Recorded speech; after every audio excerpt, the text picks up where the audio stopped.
레위기 25장부터는 사회관계 혹은 경제관계, 성화에 대해서 설명하고 있는데, 먼저 오늘 읽은 이 25장 1절에서 7절은 안식년, 그리고 그 뒤에 이제 신년에 대해서 나옵니다. 여러분, 우리가 모세 오경을 읽다 보면 전에도 언급이 됐지만 안식일의 개념이 굉장히 중요하다고 그랬죠. 원래 토요일이었지만 지금은 일요일날 우리가 안식일을 삼고, 우리는 특별히 주일이라고 부르면서 주님의 날로 삼고 있습니다. 안식일이 왜 주어졌죠? 사람을 위해서 주어졌습니다. 그 근거는 천지를 창조하시고 6일 동안 일하신 하나님께서 쉬신 날, 그것을 근거로 결국 주님이 부활하신 일요일날 우리가 주일로 삼아서 안식일을 삼고 있는 것입니다. 근데 그 안식일이라는 것은 아주 중요합니다.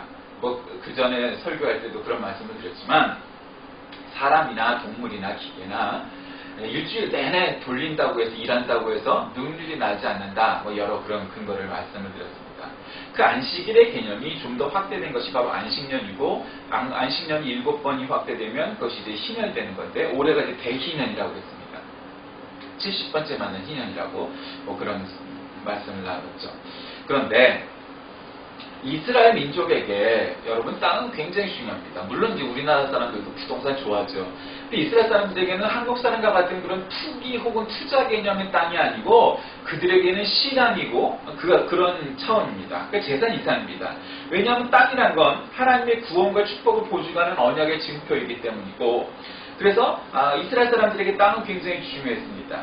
그런데 본장은 일반 그런 사회 규범 중에서 특별히 땅에 관한 규례를 중점적으로 생각하면서 안식년을 설명합니다. 1절에서 7절은 안식년, 그 다음에 그 8절에서 28절은 이제 희년에 대해서 얘기합니다.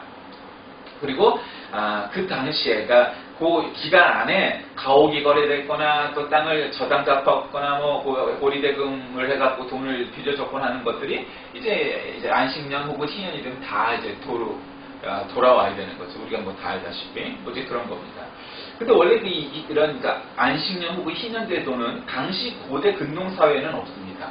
그게 조로아스터교나 마니교나 혹은 유대교나 다 비슷한 점들이 없지 않습니다. 왜냐하면 비슷한 동네에 살았으니까 그 사람들의 가치관이 비슷했고 생활 습관이 비슷했기 때문입니다. 그런데 희년은 그렇지 않습니다. 이 고대 근동 사회에서 찾아볼 수가 없는데, 이 희년, 요벨은 어원상 순양의 뿔을 뜻합니다. 이는 희년의 시작을 알 때 순양의 뿔로 불기 시작한 데서부터 시작되는 근거가 있는데, 희년은 7년마다 돌아오는 안식년이 7번 지난 다음, 즉 50년이 되는 해입니다. 그래서 안식년과 같이 노동이 금지되고 땅을 휴경해야 합니다. 그럼 여러분, 7년마다 땅을 쉰다는 것이 여러분 그렇게 쉽겠습니까? 만약에 요즘으로 따져서 우리가 6년은 일하고 1년은 직업을 갖지 말고 장사를 하지 말아야 된다. 그럼 얼마나 타격이 크겠습니까? 굉장한 타격입니다. 지금은 그래도 경제력이 예전보다 낮고 저장할 능력이 여러모로 많이 발달되는 세상이지만, 그때 농경이나 혹은 목축과 같은 1차 산업을 중심으로 했던 때에는 여러분 굉장한 이건 경제적인 타격이겠죠. 그런데 그걸 지켜야 한다는 겁니다. 그게 쉽겠습니까? 요즘 같은 기독교 기업들이 주일 쉽니다, 일요일은 쉽니다, 어쩌고 이렇게 써붙이고 쉰다고 해보세요. 그러기가 쉽지가 않습니다. 그런데 이 당시에는 더 어려웠겠죠.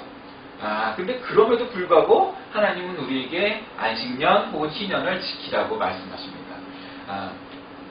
한번 본문을 잠깐 읽어볼까요? 여호와께서 시내산에서 모세에게 말씀하여 이르시되, 이스라엘 자손에게 말하여 이르라, 너희는 내가 너에게 주는 땅에 들어간 후에 그 땅으로 여호와 앞에 안식하게 하라.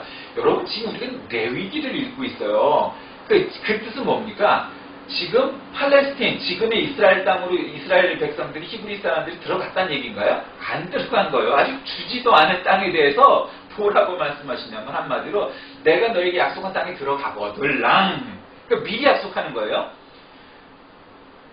하나님 앞에 안식하게 해라, 그 땅을. 그게 주지도 않은 땅을 이미 미리 약속하는 거예요. 그러니까 우리가 생각할 때 그게 참 희한한데, 하나님은 그런 일이 참 많으세요. 그러니까 여러분, 아직 들어가지도 않은 땅에 대해서 약속을 하니까 어떤 사람들은 야, 준다면은 말하라 그래, 이런 생각 할 수 있습니다. 오늘날에도 마찬가지죠. 근데 여러분, 그 땅을 못 믿은 사람은 한마디로 그 땅에 못 들어갔던 사람들이에요. 누가 못 들어갔죠?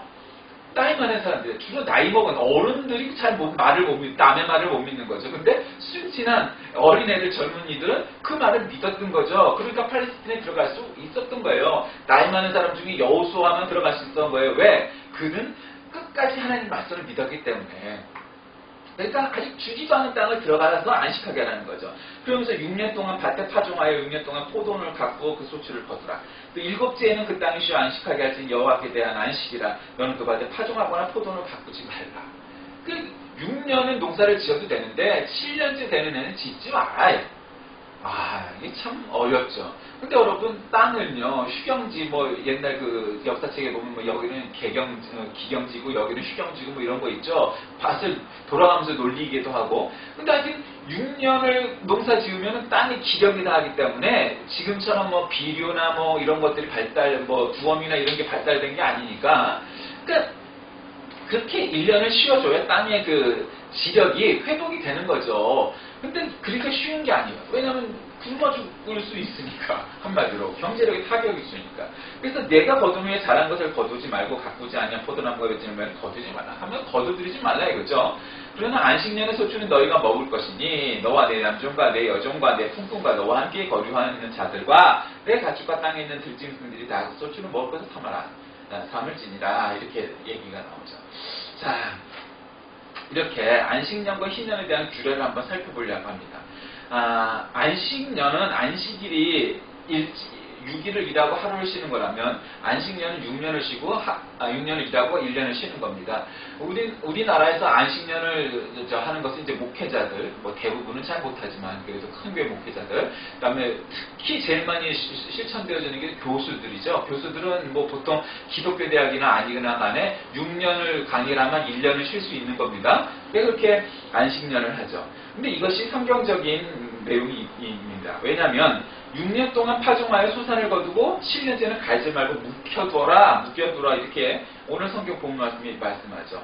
또 희년, 그거 7번이 되는 희년은 그때 또한 그렇게 하라 이렇게 말씀하십니다. 왜 그럴까요? 왜냐하면 땅은 하나님이 주신 것이기 때문입니다. 여러분, 우리가 살다 보면 다 내 능력으로 내 힘으로 다 살아가는 것 같지만 사실은 우리가 하나님의 은혜로 살아간다는 것을 잊기가 쉬워요. 살다 보면 다 내 힘대로 되고 다 내 능력 때문에 된 것 같아요. 그런데 땅도 마찬가지죠. 농사 짓는 것도 내가 땀 흘려 했는데 누가 뭐라고 그래? 이럴 수 있습니다. 그런데 땅이라는 것은 하나님이 주신 겁니다. 지금 이 이스라엘 민족에게는 땅이라는 게 없어요. 그냥 남의 땅을 거치러 가는 거지 자기 땅이 있어서 지금 그런 게 아니에요. 그런데 주지도 않은 그 약속만 해준 땅을 들어가거들라. 이게 지금 우리가 레위기 후반부 아닙니까? 그러니까 물론 신명기 이렇게 민수기 신명기 이렇게 아직 남아있지만 모세오경이 그때 이제 우리가 민수기 신명기 가면 이제 팔레스틴을 들어가는 그 대목이 나오지만 아직 주지도 않은 땅을 약속하면서 너희는 쉬어라 그런 거예요. 예, 그러면은 이게 또 그냥 말만 잘하는 사람은 대답만 잘하는 사람은 네 그럴게요 또 이러는 거예요. 아니 주지도 않은 땅을 왜 쉬라고 그래 또 이런 사람도 있습니다. 그러니까 믿음의 사람은 그런 게 아니고 쉬어라 그런 게 아멘 하는 거죠. 또 토지 영원한 매매를 금지합니다. 우리나라는 그렇지 않죠. 근데 이스라엘은 전통적으로 땅도 좁고 그렇지만 땅을 영원히 소유할 수는 없어요. 희년이 되면 샀던 땅도 돌려줘요. 그러니까 여러분 지금도 그런 정신이 지켜지는데 땅값이나 부동산 값이 올라갈까요? 아니에요. 여러분 비록 유태교나 기독교 국가가 아니지만 싱가포르 같은 나라는 주택 자금률이 굉장히 높다고 하죠. 보급률이. 결혼만 하면 집을 줘요. 그런데 그 나라는 특이한 게 있어요. 집값이 언제가 어떻게 점점 높아지냐면 점점 내려간다는 거죠. 합리적이지 않나요? 우리는 점점 올라갈 것을 기대하는 나라죠. 물론 이제 그런 측면도 긍정적인 측면도 있겠죠. 경제적인 부분도 있으니까. 그런데 집값이라는 건 떨어지는 게 사실은 합리적이지 않나요? 잘 생각해 보세요. 새 집이 제일 비싼 거고 쓰면 쓸수록 감가상각이 되는 거예요. 그걸 지키는 게 싱가포르라는 거죠. 그러니까 토지나 주택, 즉 부동산에 관한 매매가 없죠. 그다음 가옥도 마찬가지로 돌려줘야 되는 거고 또 빈자, 가난한 사람과 노예도 노예를 삼아서 가난한 사람이 먹을 게 없으면 이제 노예, 종이 되는 거죠. 그 사람도 풀어줘야 되는 거예요. 여러분 가진 자에게는 굉장히 베푸는 거죠. 그런데 여러분 이런 제도가 있었기 때문에 이스라엘에서는 프롤레타리아, 즉 계급혁명 같은 것들이 없었다는 것을 여러분 기억해야 됩니다. 한번 잘 살펴보세요. 러시아가 됐건 중국이 됐건 뭐 어느 나라가 됐건 역사적으로 그런 이 하층민들이 폭동을 일으키고 했던 그런 나라들을 보면 그런 그 가진 자, 귀족 혹은 뭐 사대부 혹은 양반, 뭐 왕족 뭐 이런 사람들이 이 피계층민을 학대를 하고 핍박을 많이 했던 나라가 그런 아주 그냥 피해 혁명들이 많이 일어난 거죠. 여러분 지금도 인도가 여러 가지 장점이 있는 나라지만 궁극적으로 인도의 인디아의 가장 큰 문제가 뭐겠어요? 카스트 제도죠. 아무리 최고의 명문대학을 나와도 결혼을 함부로 할 수가 없어요. 계급을 무시하고. 그러니까 외국으로 많이 나가고 미국에 와서 살기도 하지만 그러나 그 나라 안에서는 양반과 상놈이 지금도 양반 상놈의 종류가 아니고 아주 4계급으로 뭐 브라만, 크샤트리아, 수드라 이런 식으로 계급을 나눈 걸 그걸 어그러뜨릴 수가 없단 말이죠. 그걸 여러분 받아들이겠어요? 오늘날 21세기에? 어렵죠. 그러니까 결국에는 그게 문제가 될 날이 폭동과 같은 혁명과 같은 일이 일어날 날이 올 거다 이 말이죠. 그런데 이스라엘은 양반과 쌍놈과 같은 개념이 없는 나라죠. 원래부터가. 물론 종은 있지만 그렇게 심하지 않아요. 왜냐하면 신앙이 되면 풀어주니까 너는 네가 종이니까 네 자식도 종이야? 네가 가난하니까 네 자식도 가난해? 이러지 않는단 말이에요. 그러니까 결국 그런 프롤레타리아 혁명, 이런 피해 혁명들을 막기 위해서는 가진 자 혹은 양반, 귀족들이 없는 자들을 위해서 베풀고 나눠야 돼요. 그래야 그게 온전 민주주의가 되는 거죠. 건강한 자본주의라는 건 뭐겠어요? 누구나 내가 번 돈 내가 마음대로 쓴다는데 누가 뭐예요? 물론 그 자본주의 정신이 아주 1번이죠. 그런데 2번이 뭔지 아세요? 2번이라는 건 내가 벌었어도 그게 다 내 돈이 아니라는 걸 깨달아야 돼요. 그럼 3번이 뭔지 아세요? 그러면은 나보다 못한 사람들을 위해서 나눠야 돼요. 왜 그렇겠어요? 하나님의 영광을 위해서 믿음의 순서도 그렇고요. 나를 자신을 위해서도 그렇고요. 그 사람을 위해서도 그래요. 내 돈 잘 유지하려면 그거 잘 풀어야 돼요. 그러니까 재벌 그룹들이 돈을 잘 써야 되는 거예요. 쓸데없는 데 돈 쓰지 말고 정말 필요한 것을 써야 되는 것이고 정말 서민들이 잘 살 수 있도록 가진 자들이 그것을 나누지 않으면 안 되는 거예요. 얼마 전 여러분 사우디아라비아 왕자가 뭐 34조인가요? 뭐 그걸 갖다가 돈을 풀었다고 그러죠. 그게 왜 그래요? 이미 여러분 34억도 큰 돈인데 34조가 되면 그 돈이라는 게 그게 돈이겠어요? 그건 돈이 아니에요. 그 정도 되면. 그건 뭐라고 설명해야 될까요? 전 가져본 적이 없으니까 그거는 어마어마한 거죠. 그러니까 그건 내 것도 아닌 거예요. 너무 큰 부자는요. 큰 부는 내 것이 아니에요.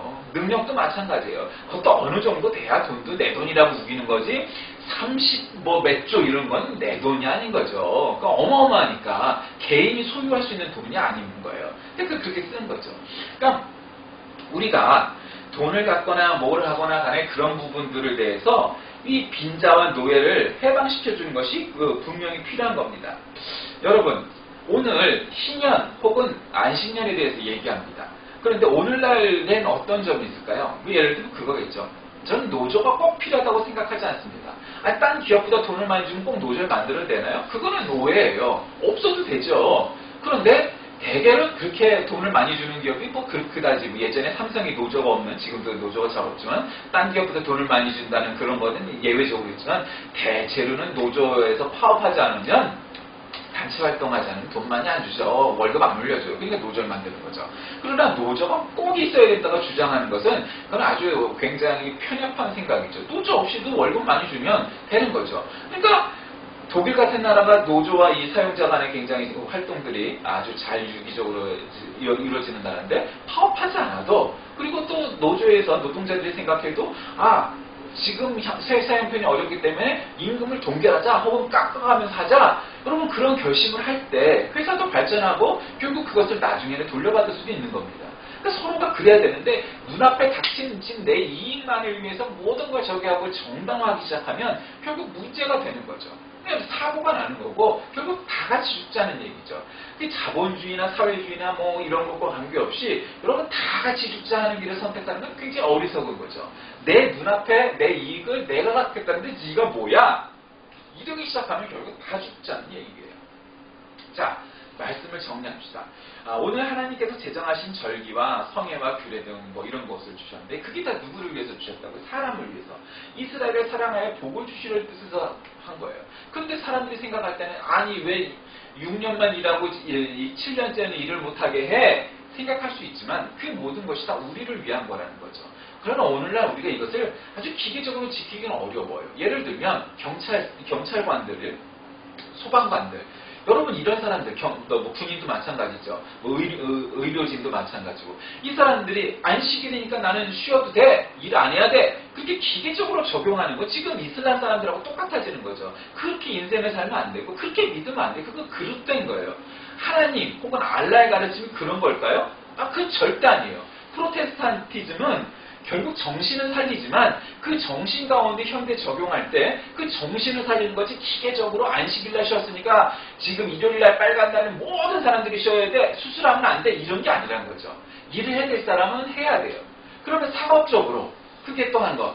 여러분 거기는 조금 약간 어려움이 따라요. 아까 같이 굉장히 긴급한 일 이런 거는 지금도 이스라엘에서도 군대에서 다 일을 해죠. 의사가 일을 안 하겠어요? 뭐 안식일이라고? 하죠. 부분적으로도. 그런데 이제 문제는 사업과 같은 거죠.